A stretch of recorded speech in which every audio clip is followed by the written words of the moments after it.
¿Qué tal, amigos? Un cordial saludo. En esta ocasión vamos a hacer un pequeño comentario respecto de la sui generis marcha que organizó el presidente de la República, Daniel Noboa, para amedrentar, intimidar a los integrantes de la Corte Constitucional.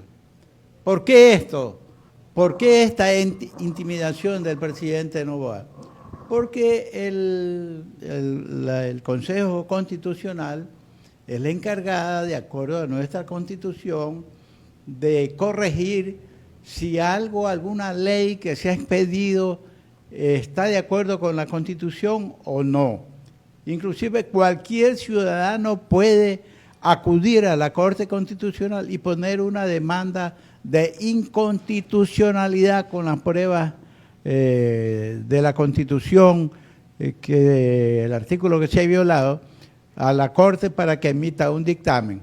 Y luego de un estudio pormenorizado, ellos se pronuncian. Es lo que ocurrió con esas leyes cohetes que el presidente de la República envió a sus esbirros de la Asamblea Nacional, donde hay una mayoría de asambleístas de alquiler y que todo le aprueban porque tiene mayoría. Hay asambleístas que ganaron las elecciones con el movimiento del Partido Revolución Ciudadana y después se vendieron al mejor postor, y así de otros lados políticos, de otras organizaciones políticas hicieron lo propio, que cogieron y se vendieron, y ahora el gobierno tiene mayoría. Pero en realidad les digo, no es solamente el señor Daniel Noboa, todos los presidentes, cuando han tenido minorías en la Asamblea Nacional o el denominado Congreso, han empezado a comprar. Antes se llamaba el hombre del maletín, porque el que los compraba cargaba el billete en el maletín, y de una vez le decía, vamos al baño que aquí tengo el billete para que tú votes por tal o cual proyecto. Ahora hay otras formas más sutiles de comprar la conciencia de los legisladores. Entonces, una de las que la Corte Constitucional dejó sin efecto, una de estas leyes malhadadas por vicios constitucionales, fue la ley de inteligencia. No todo, sino la parte pertinente, donde se permitía el espionaje a todos los ecuatorianos, que quedábamos en manos y el criterio del gobierno para que nos espíen, hagan o no hagan nada, pero podían ser espiados. Entonces la Constitución dice que las comunicaciones de los ciudadanos ecuatorianos son inviolables, no se pueden violar, dice la Constitución. Entre otras, que garantiza esa potestad que da la Constitución a cada ciudadano. Pero los legisladores de alquiler le aprobaron, fue a la Corte Constitucional, hubo una demanda de organizaciones sindicales y del movimiento indígena, y entonces la Corte declaró que efectivamente era ilegal ese espionaje. Ahora no me vengan a decir, como decía el señor Daniel Noboa, que es para combatir la delincuencia. Pero señores, si en el momento hay esquemas para combatir la delincuencia, pues le pueden espiar a un ciudadano, pero con orden de un juez. Hay un esquema de respeto, e inclusive hasta sin que el ciudadano sepa, pero interviene el juez, el fiscal, le oficia a la policía, y la policía hace con la potestad y la autorización que le ha dado el juez respectivo, o la fiscalía respectiva, espían. Pero no, pues estos quisieron hacerlo sin necesidad de que nadie autorice, sino inclusive el presidente autorizaba, espíame hazme esto. Eso es romper toda la ley, pues.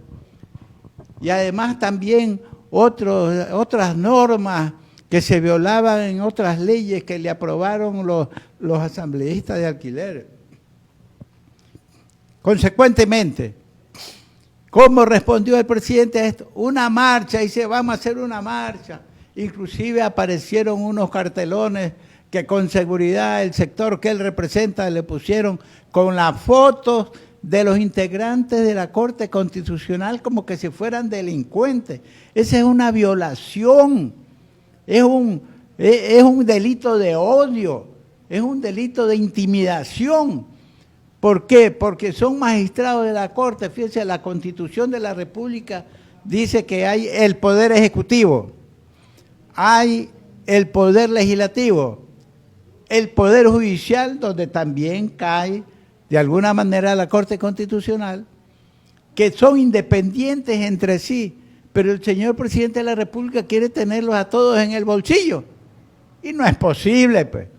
Quiere tenerlos en el bolsillo y organiza una marcha y pone una foto como que si fuesen delincuentes los cortes, dice que los integrantes de la Corte que deben dar la cara, que se los debe conocer. ¿Y por qué él no da a conocer todos los delitos, las malversaciones de fondos, las defraudaciones al fisco que se están dando y que han sido denunciados públicamente? ¿Y por qué no ayuda para que los encierren o él es cómplice también?